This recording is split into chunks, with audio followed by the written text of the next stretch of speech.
రాగాలు తీసిన రైతన్న నేడు గాయాల పాలాయనే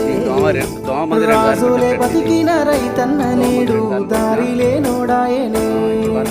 రాగాలు తీసిన రైతన్న నేడు గాయాల పాలాయనే రాజులే బతికిన రైతన్న నేడు దారిలే నోడాయనే నాడు పచ్చని పంటల్లో నెలవంక తీరు నిలిసిన రైతన్న వాడిపోయి నేడు రాలిపోతున్నాడు ఎవ్వరి పాపమన్నా దేశానికే తిండి పెట్టేటి రైతు చేతులెత్తి వేడుకుంటుంటూ నేడు చేతులెత్తి వేడుకుంటుంటూ నేడు వానకు ఫుల్ వాటర్ ఉంది ఫ్రెండ్స్. ఒక్క యూరియా బత్త కోసం అవి కాపులు కాస్తున్నాడు తన పంటను బతికించగా అయ్యో తండ్రాట పడుతున్నాడు ఒక్క యూరియా బత్త కోసం